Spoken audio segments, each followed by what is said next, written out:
There's two things that I grew up with in my backyard since I was a kid. One's a graveyard and the other one's cars. My name's Parker and this is Backyard Barn Finds, and we're going to go over this 69 Dodge Charger that I found recently in today's episode. Now, it's no secret that I love my 1969 Camaros. However, I've always had a soft spot in my heart for Dodge Chargers. Doesn't matter what condition or what they look like, I don't think that I've ever seen a bad looking Dodge Charger. Now, I've had plenty 1970 cars, I've had plenty of 68 cars. However, this is the only 1969 Dodge Charger that I've ever been able to buy. This car is a 383 H-Code 69 Charger. They made two different types of 383s. They made a 2-barrel and they made a 4-barrel. And if you bought a 4-speed with no AC, you actually got like a kind of secret 383, which came with 335 horsepower. However, this one actually only has 330. We take a look underneath the hood here, we can see that it was a pretty well optioned car. It does have the AC on it. It does have the power steering. It does have power brakes. But you can see that it probably is going to need every single panel in here. Maybe not every single panel, but I mean, it's going to need a lot of help. I love Chargers when they look like this. I mean, I think that this car has a pretty nice look to it. It's got the T5 copper poly paint on it. It originally would have had a white vinyl top, and this was a SE car or a special edition car. And we know that because it does have the badge on the other side, and it has the holes here. If it wasn't an SE, it would say Charger across here, and it probably would have been faded out where you could actually read Charger. But this was an SE car, and the way that we know that, it doesn't have a fender tag on the front. It's been stolen. But how do we know this is a SE car? Well, for starters, it has a different steering wheel. It's got a SE steering wheel in here. You can see that it was an automatic on the column. And it does have the wood grain dash, of course. And it has turn signals up here in the hood. And those were part of the SE package. Now, it would have also got different pedals in it. I thought originally that this was Mark Warman's car that he's been looking for from Graveyard Cars. He had one when he was younger that was this color with this color top. However, the seats in this car are different than the seats that he had in the pictures for his car. But if we take a look, I mean, she's pretty rough. She still has a floor in it. A lot of cars that look like this, the metal on these cars, I mean, they rusted out from the factory. I've been told stories where 2 or 3 winters after they bought their Charger new up north, that they already had rust on them. So the metal on these cars was very thin. So this one's surprising me that it does have the floor still in here, but we'll take a look at the rest of the car and see exactly how bad it is. I'm not sure if the build sheet's in here. I haven't checked. We're going to take the back seats out here later on in the video, and we'll go over exactly, if we find one, what that is. But we'll take a look around the outside here first. Now, this car was a vinyl top car, and you can see here that underneath the vinyl top, they never filled this in or anything like that. If it was just a regular Charger without the vinyl top, this would have been leaded in and smoothed over from the factory. But I mean, you can see it's got holes in the roof. The vinyl tops in these cars just kind of sweated these things out and just kind of ate the metal away. Normally, the fuel caps are stolen off of it. You can see here that in the trunk, I mean, a lot of people are looking at this saying, hey man, that looks like absolute garbage. But the thing is it doesn't matter whether you're buying a $10,000 Dodge Charger or a $40,000 Dodge Charger. They all need a trunk pan. You can look that up online. The cool thing is this whole thing rotted away, but the mat stayed here, and you can tell that this mat's never been really out of the car. I mean, it's still in here. It's in here in the right spot. It's just these cars, unfortunately, in the trunk, they weren't made that great, and that's why they're so expensive, because they cost a lot to restore, and they're just really cool. We take a look down here. Oh, I mean, it only gets worse. Now that I'm down here, we can go ahead and take a look at these rear frame rails, which they're pretty rough. A lot of the Chargers that I've bought, usually from the axle backwards, They're all pretty much rotted away. You can leave us a comment down below here and let me know if you guys would actually fix these frame rails, maybe save the metal on them, or if you would just replace everything underneath here. We're also trying to get 100 likes on this video. Go ahead and give us a thumbs up and like the video if you want to, or give us some subscribe to the channel. Oh, one other thing about the trunk that I forgot. I was gonna say that you want to check underneath here for the sail panel underneath here. I was gonna say that it's important, but this one's pretty much not even there. But you want to make sure when you're looking at a Dodge Charger that there is a little bit of metal in here, because that's going to take a lot of time to replace, as well as right in through here. This car, I'm not exactly sure where it was sitting and why it rusted out like this, but this is pretty common with Chargers, at least on the East Coast.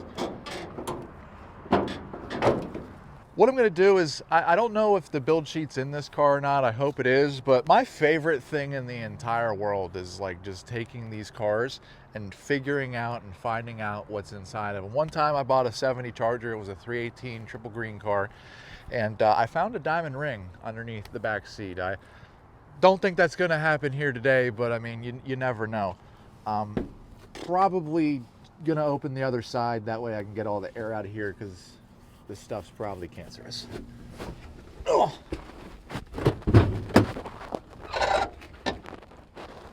I mean, the doors on this car are actually, I mean, they're there. They need a little help down here at the bottom, but I mean, if you don't know what you're looking at here, the price of doors on these cars are ridiculously high. It looks like we got some business cards, Jeff's Chuck Wagon Service. This car was sitting since 1988, so these shoes are probably from 1988.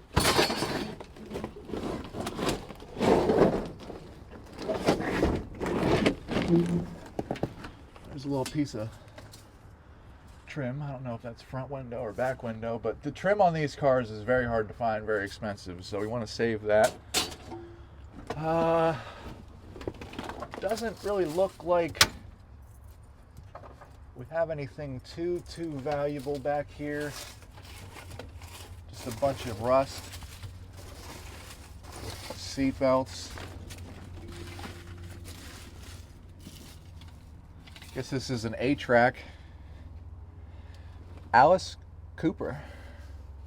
It's pretty cool. I guess school's out for the summer. Probably not savable. It's probably not any good. But what I want to do here is, I'm not sure if the build sheet's going to be under this one. I've found them where they were under this seat, and I've also found them where they were behind this seat. So let me see if I can flip this thing upside down.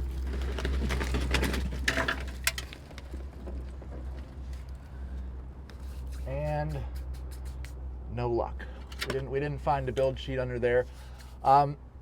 The probability of finding a build sheet in one of these cars is usually pretty good, but when a car looks like this and it's so rusted out back here, usually the water just comes in and then the build sheet kind of just rots away. Now they did put them in other locations, front seat, behind the glove box, but we'll see if this one's here. Hopefully the seat stays together. Okay, so I got it unhooked on the bottom. Ooh, she might be rusting.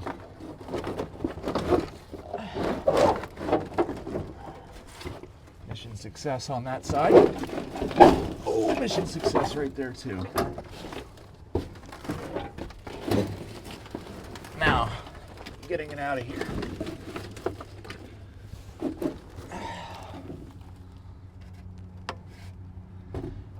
If you want to go around to the back side of the car and see if you can shoot down in here, I thought maybe we'd have a chance at a build sheet because it still has the black pad back here.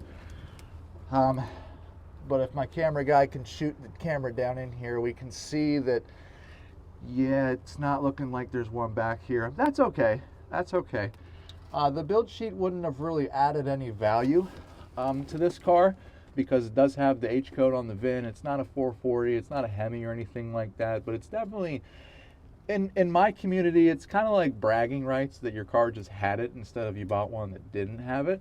But that's okay. The rest of the car, for what it looks like, you kind of knew that was going to happen. Now that I got the seat back in here, yeah, I'm not exactly sure what my favorite year Dodge Charger is. I definitely prefer the 69s. The 68s look good to me. 70s are good too. If you have a favorite year, you can also just leave us a comment down below. I really love Chargers. I've owned a bunch of them. I think they're like one of the coolest cars ever made. But we can tell that this one didn't have a console. It had a buddy seat in the front here. Now, what a buddy seat is there was a seat on this side, there was a seat on this side, and then there was a little teeny little seat right here that you could use as an armrest, or you could flip up and have one of your buddies sit in the front seat also. Another cool thing is that the tags that are stamped, the VINs that are stamped up here on the core support, I don't know in 69 if they were put here. On a lot of other cars that I've had, 68, 70 cars, they were on this side of the core support. If someone wants to reach out to me and just let me know what's correct, because I don't know if you could just choose where to put it depending on what plan it was built. That I'm not 100% sure of, but definitely something that's pretty cool. Now, for those that are wondering, we're still in my backyard. This is Backyard Barn Finds. Again, all the cars normally are over there. But I grew up, I had an actual graveyard in my backyard as a child. And the cool thing about this is that this was moved here in 1949. So the people are not actually buried here. We have no idea where the actual grave sites are on the entire property here. This was just like dedicated spot for these people in 49. You can see that. It says here, built November, I believe that's 1949. But a lot of these people, these headstones are very old. So for example, this gentleman right here was born in 1797.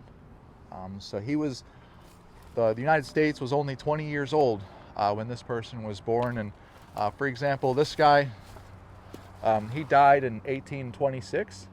You know, so this headstone is, what is that, 200 years, 150 years old. I actually used to take a lot of the cars like Cudas, Chargers, Challengers, pretty much any old Mopar that I could find. Back when graveyard cars kind of came out around 2012, 11, I believe is when that started. And I would set them back here around this, trying to just kind of be like graveyard cars. So I do appreciate all that content. I also appreciate you guys watching this. If you want to go ahead and look at other Charger videos that I've done, learn about how much they cost, you can go ahead and click here. Or if you want to learn about Camaros, what I'm known for, you can go ahead and click the video here. Again, my name is Parker with Backyard Barn Finds, and have a great day.